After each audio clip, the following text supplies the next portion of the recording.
Jared Leto, Sarah Polley, Diane Kruger, and a whole host of others. 2009's Mr. Nobody.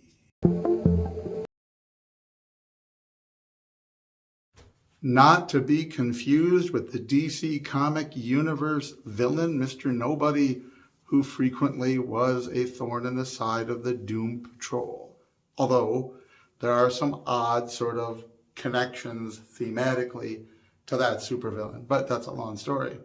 Mr. Nobody is I don't know how to begin to describe it. Mr. Nobody is a science fiction film, sort of, a metaphysical film, sort of, kind of a religious movie, sort of. What we gather is our protagonist, Mr. Nemo, is passing glitch. Mr. Nemo is traveling through time, but not really. He's traveling down different courses of the multiverse. We get the explanation at the beginning that before human souls are placed into bodies, the angels of oblivion touch their lips with a shh gesture, makes this little divot in our lips, and they forget everything they knew about infinite realities while they were strictly spiritual entities. Hey, this is the best summary I can give you with my meager understanding, so if I'm wrong, please watch the movie. It's incredible, and let me know if I'm not getting this. So he ends up going into a physical form, being born to the parents that he apparently chooses, but he does this with full recollection of all the other possibilities. And we get to see his life unfold down different avenues. He does, in each avenue, it is the same parents. His parents reach an impasse where they divorce and they split up. And at a train station, he is forced to make an impossible choice at the age of 9, which parent to go with. And we then get 3 different versions, at least, of his life story and how it unfolds, depending on which parent he went with and the circumstances there. Soon after he's making this decision, we get the image of the 3 little girls who are all his wives in different timelines, but are together apparently at the same school, or only in his mind, it is not clear. And there's a brief internal dialogue that we are allowed to hear where he is reflecting on, you make these choices and which are you going to choose? And all 3 of those little girls grow up to be his wife in one avenue of the multiverse.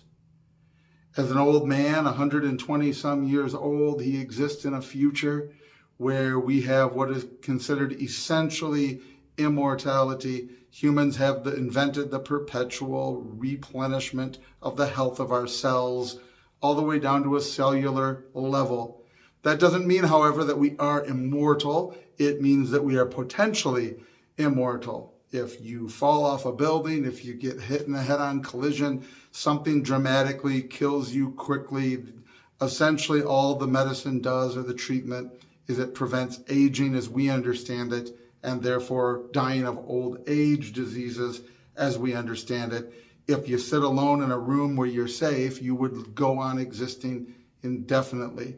But Mr. Nobody, Nemo, is the last man that's being allowed to die of natural causes at a very advanced age, and he is a spectacle, like a zoo creature. People are tuning in through the internet from all over the cosmos to watch him, well, all over the planet, through the cyber cosmos, to hear him speak about the past, what it was like to have a limited existence. Apparently also sex has become obsolete, so they're fascinated that actually there is somebody alive that remembers having sex, although this is a small component of it that's kind of played for humor with like, what was it like? And he was like, we screwed, you know. The old man is reflecting on his life, but he keeps telling a different story.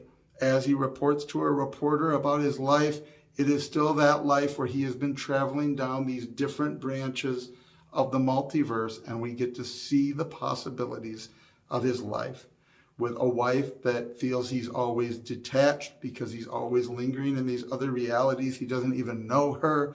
They have children together, but she's not happy. The wife that takes up all of his time because of her chronic depression, and how that is just crippling, and how he basically gives up everything to be with her, and yet she continues to profess her love for her high school boyfriend. But of course, he's healthy enough to know that that's an excuse, that that's not the real source of her depression, that it's clinical. But in each of these and in another life, his stepsister, when he went to live with his mother, they became a romantic couple and were having sex as teenagers, lost track of each other, and there's sort of this unrequited love avenue where he keeps finding her in different realities at different places, different branches, and she remembers or doesn't, and the wanting to be with her. It is mind-bogglingly confusing. You can't be on your phone or the internet. You've got to be watching the movie, and you still are not going to, unless you're a lot smarter than me, clearly, you're not going to catch it all. The real genius of it is in, well, the basic physics. They do talk about the big crunch that's coming in the future, the notion that the Big Bang will inevitably run out of steam and everything will come back together, and there'll be a crunch. Some people call it the popcorn effect. Eventually it will pop again and there'll be another universe.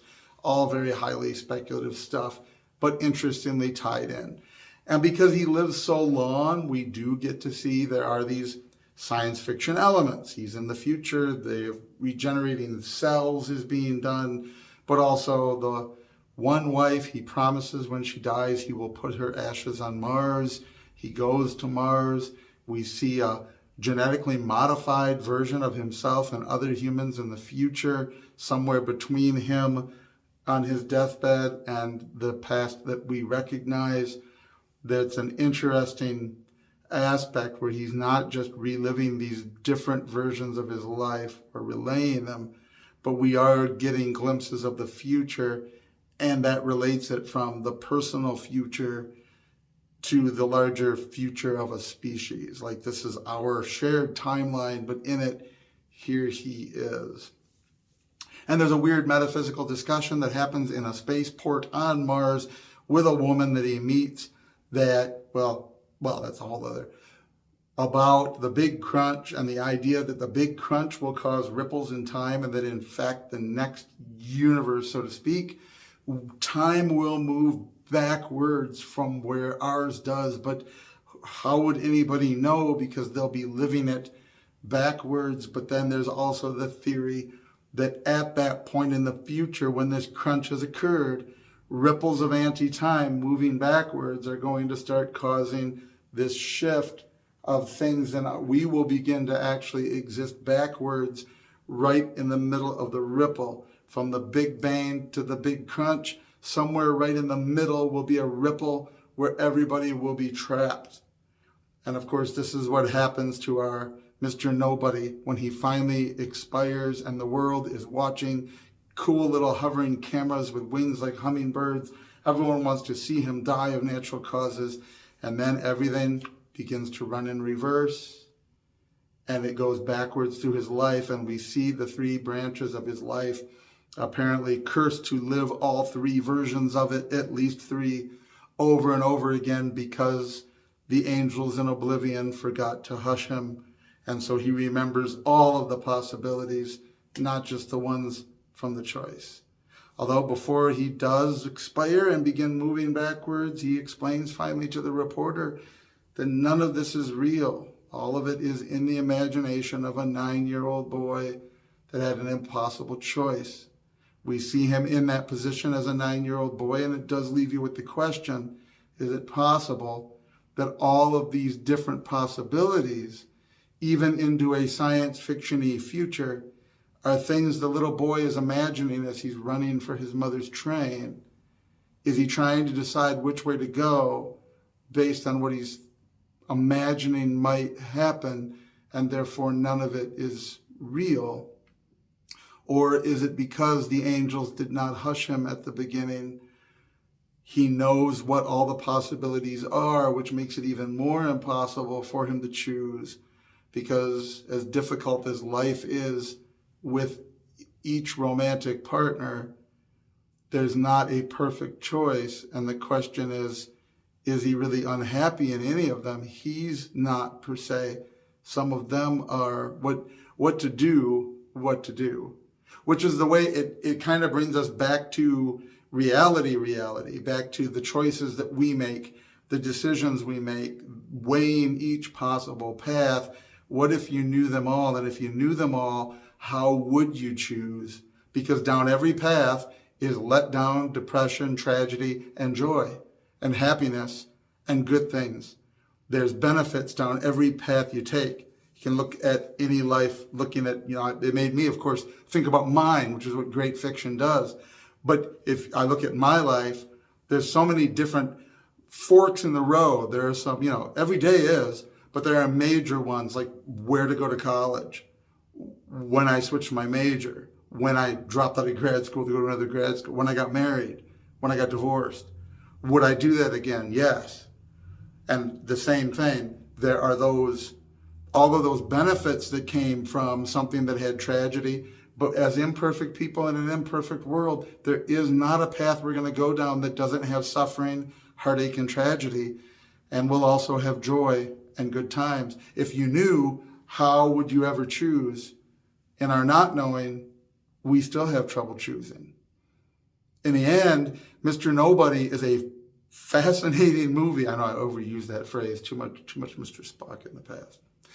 It is a fascinating movie that I will certainly watch again. I'll probably watch it, I don't know how many times in the course of my life. When I start to move backwards through time, we'll figure that out. Very well done. I didn't name everyone in the cast. Jared Leto was very famous. Sarah Polley, I knew her from a few things, including that Canadian movie White Lies, which she did a good job in, but was a terrible script. It was really like a good script, and then halfway through, I should do a review of that sometime. But Sarah Polley, fine actor, fine actress, Diane Kruger, but everybody in this does a really good job. There's nobody that comes across as not believable in their role.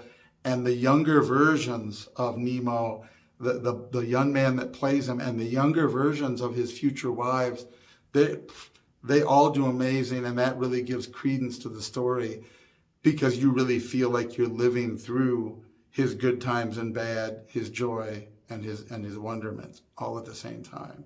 So if you haven't seen it, check it out. If you have or you do, let me know what you think below. I give it 2 thumbs up. I thought it was amazingly well done, and for a film that could be potentially that confusing and is kind of hard to follow, it really delivers and satisfies on this life story kind of story that is so much more than just the experiences of him in fiction as a life story.